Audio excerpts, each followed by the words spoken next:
നമ്മൾ ഏത് കാര്യത്തിലും നമ്മൾ എഫേർട്ട് കൊടുക്കുമ്പോഴാണ് അവിടെ ഒരു ഇമ്പ്രൂവ്മെൻറ്റ് വരുന്നത് എന്നുള്ളത് പോലെ തന്നെ പേരൻറ്റിങ്ങിൻ്റെ കാര്യത്തിലും നമുക്കിത് പേരൻറ്റിങ്ങിൻ്റെ ഒരുപാട് ടെക്നിക്സ് ഉണ്ട്. ഇതൊക്കെ നമുക്ക് പറയാനും ഡിസ്കസ് ചെയ്യാനും വളരെ എളുപ്പമാവുകയും എന്നാൽ അതൊന്ന് പ്രാവർത്തികമാക്കുക എന്നുള്ളത് ഒരുപാട് ടൈമും എഫേർട്ടും നമ്മുടെ ക്ഷമയും ഒക്കെ കൂടി ചേരുമ്പോൾ മാത്രമേ അത് സാധിക്കുകയുള്ളൂ.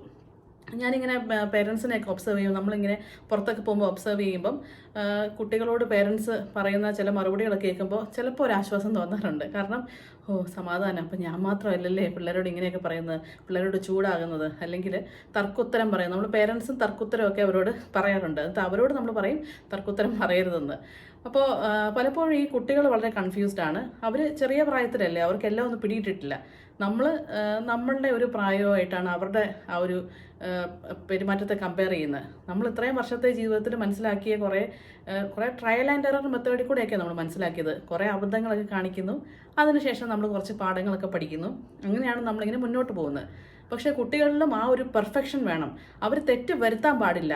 നമ്മൾ ഇങ്ങനെ തെറ്റുകളൊന്നും വരുത്തുന്നില്ലല്ലോ, പിന്നെ കുട്ടിക്ക് വരുത്താതിരുന്നാൽ എന്താ കുഴപ്പം എന്നുള്ള രീതിയിൽ നമ്മൾ ചിന്തിക്കാറുണ്ട്. പക്ഷേ ഇതൊക്കെ നമുക്ക് പറയുകയും ഇതൊന്ന് ചിന്തിച്ച് വളരെ സ്ലോ ആയിട്ട് കാര്യങ്ങൾ ഇംപ്ലിമെൻറ്റ് ചെയ്യുക എന്ന് പറയുന്നത് അല്പം ഡിഫിക്കൽട്ട് ആയിട്ടുള്ള ഒരു കാര്യമാണ്. അപ്പോൾ നമ്മൾ എടുക്കുന്ന ചിലപ്പോൾ ഒരു മെത്തേഡ് ഉണ്ടായിരിക്കും. നന്നായിട്ട് സ്ട്രിക്റ്റ് ആവാം. സ്ട്രിക്റ്റ് ആയാലേ കുട്ടികളെ നന്നായിട്ട് പഠിക്കാനായിട്ട് നമുക്ക് മോട്ടിവേറ്റ് ചെയ്യാൻ പറ്റൂ. സ്ട്രിക്റ്റ് ആയാലേ പിള്ളേരൊന്നും അനുസരിക്കുകയുള്ളൂ എന്നൊക്കെയുള്ള ഒരു ചിന്താഗതി നമുക്കുണ്ട്. അപ്പോൾ നമ്മൾ ഒത്തിരി സ്ട്രിക്റ്റ് ആവാൻ തുടങ്ങും. അപ്പോൾ സ്ട്രിക്റ്റ് ആവുമ്പോൾ ഈ കുട്ടി വിചാരിക്കുന്നത് എന്താണ്? കുട്ടിയോട് സ്നേഹമില്ല, അതുകൊണ്ടാണ് എപ്പോഴും സ്ട്രിക്റ്റ് ആയിട്ടിരിക്കുന്നത്. കുട്ടി പതുക്കെ ചില കാര്യങ്ങൾ പറയാതിരിക്കാൻ തുടങ്ങും. നമ്മളോട് ചില കള്ളത്തരങ്ങളൊക്കെ പറയും. കാരണം സത്യം പറഞ്ഞാൽ എൻ്റെ പേരൻസിന് അത് ഇഷ്ടപ്പെടില്ല, അല്ലെങ്കിൽ അവരെ ഡിസപ്പോയിൻറ്റ് ചെയ്യേണ്ട കുറച്ച് കള്ളങ്ങളൊക്കെ പറഞ്ഞ് അവരുടെ സന്തോഷമാണ് വലുത് എന്നൊക്കെ ചിന്തിക്കുന്ന കുട്ടികളുണ്ട്. ചെറിയ പ്രായത്തിൽ അവരിതൊക്കെ തുടങ്ങും.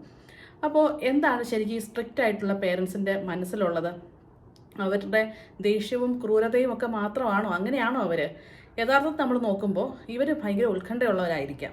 അതായത് ഞാൻ നല്ല സ്ട്രിക്റ്റ് ആയിട്ട് കുട്ടീനെ പേരൻറ്റ് ചെയ്തില്ലെങ്കിൽ എന്തെങ്കിലുമൊക്കെ അബദ്ധം കുട്ടിക്ക് സംഭവിച്ചാലോ, അല്ലെങ്കിൽ കുട്ടി പരീക്ഷയ്ക്കോ ജീവിതത്തിലോ എപ്പോഴെങ്കിലുമൊക്കെ ഫെയിൽ ആയാലോ, അങ്ങനെ വരാൻ പാടില്ല.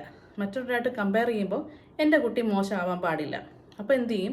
നമ്മൾ വളരെ സ്ട്രിക്റ്റ് റൂൾസ് വെച്ചിട്ട് ഇങ്ങനെ തന്നെ വേണം, ഇത്ര മാർക്ക് വേണം, അല്ലെങ്കിൽ നീ പെരുമാറുമ്പോൾ ഇങ്ങനെ തന്നെ ആയിരിക്കണം, സ്ട്രിക്റ്റ് റൂൾസ് വെച്ചിട്ട് അവനൊരു കുഴപ്പവും വരരുത് എന്നുള്ള രീതിയിൽ നമ്മൾ ഭയങ്കര നമ്മുടെ ടെൻഷൻ മാറ്റാനും അവരെ നല്ലതാക്കാനായിട്ടുള്ള ശ്രമം നടത്തും. പക്ഷേ അത് എല്ലായ്പ്പോഴും നല്ലതാകണമെന്നില്ല. അതുപോലെ തന്നെ ഒരു പ്രശ്നമാണ് പെർഫെക്ഷനിസം. നമുക്കും കുറേ പെർഫെക്ഷനിസം ചിലപ്പോൾ ഉണ്ടാവും. എല്ലാം വളരെ പെർഫെക്റ്റായി കൃത്യമായിട്ട് ചെയ്യണം എന്നുള്ളത് അത് വളരെ നല്ല കാര്യമാണ്. പക്ഷേ എല്ലാ സാഹചര്യങ്ങളിലും പെർഫെക്റ്റ് ആവാൻ നമുക്ക് പറ്റുമോ എന്നുള്ളൊരു ചോദ്യമുണ്ട്. അവിടെയാണ് കുറച്ച് ബുദ്ധിമുട്ട് വരുന്നത്. നമ്മൾ ഒരു സാഹചര്യത്തിൽ 100% ചിലപ്പോൾ നമുക്ക് ചെയ്യാൻ പറ്റും. പക്ഷേ അടുത്ത സാഹചര്യത്തിൽ നമ്മൾ ചിലപ്പോൾ 60 ആയിരിക്കാം.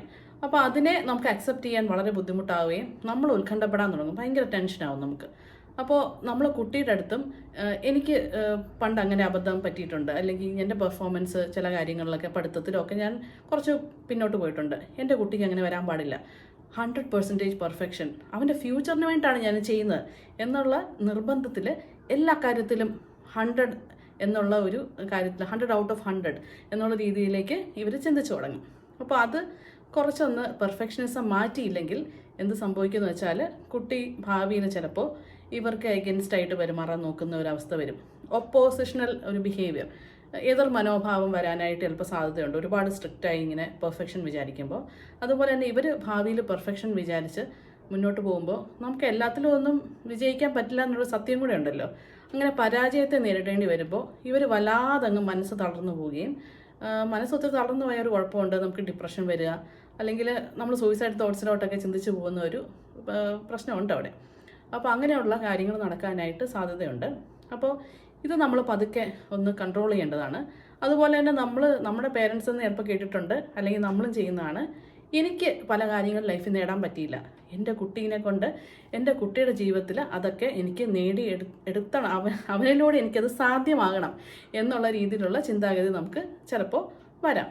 അപ്പോൾ ഈ കാര്യങ്ങളൊക്കെ നമ്മുടെ പേരൻറ്റിങ് എന്ന് പറയുന്ന ഒരു പ്രോസസ്സിനെ വല്ലാതെ ഒരു സ്ട്രെസ്ഫുൾ ആക്കുകയും കുട്ടിയും നമ്മളും തമ്മിലുള്ള ആ ഒരു ഇൻറ്ററാക്ഷൻ വളരെ സ്ട്രെസ്ഫുൾ ആയിത്തീരുന്ന ഒരു അവസ്ഥയുണ്ട്. അപ്പോൾ ഇത് ഞാൻ പറഞ്ഞത്, ഞാനും വളരെ പെർഫെക്റ്റ് ആയിട്ട് പേരൻറ്റ് ചെയ്യുന്ന ഒരാൾ ഒരിക്കലുമല്ല. നമ്മൾ ലേൺ ചെയ്ത് വരികയാണ്. കുറച്ചുകൂടി സ്ട്രിക്റ്റ് വേണ്ട, സ്ലോ ഡൗൺ ആകുക എന്നുള്ള രീതിയിൽ നമ്മൾ തന്നെ നമ്മളെ പഠിപ്പിച്ച് അങ്ങനെ മുന്നോട്ട് പോകുന്നൊരു പ്രോസസ്സ് തന്നെയാണ് നമ്മുടെ പേരൻറ്റിങ് എന്ന് പറയുന്നത്. അപ്പോൾ ഏറ്റവും നല്ലത് കുട്ടിയെ നമ്മൾ ലിസൺ ചെയ്യണം. നമ്മൾ പേരൻസ് എന്ന രീതിയിൽ അവർക്ക് ശരി തെറ്റുകൾ അല്ലെങ്കിൽ നമ്മുടെ ഒരു ഗൈഡൻസ് അവർക്ക് ആവശ്യമാണ്. അപ്പോൾ അത് പറഞ്ഞു കൊടുക്കണം. രണ്ടു പേർക്കും കുഴപ്പമില്ലാത്ത രീതിയിൽ നമ്മുടെ ഗൈഡൻസും കുട്ടിയുടെ ആഗ്രഹവും എന്നുള്ള രീതിയിൽ മുന്നോട്ട് പോകുമ്പോഴാണ് ഒരു സന്തോഷമായിട്ട് കുട്ടിക്ക് ജീവിക്കാൻ പറ്റുന്നത്. അത് ഇപ്പം മാത്രമല്ല, ഫ്യൂച്ചർ ലൈഫും ഇപ്പം എങ്ങനെ പോകുന്നു എന്നുള്ളതിനെയൊക്കെ കുറച്ചൊക്കെ ഡിപ്പെൻഡ് ചെയ്തിട്ടാണ് പോകുന്നത്.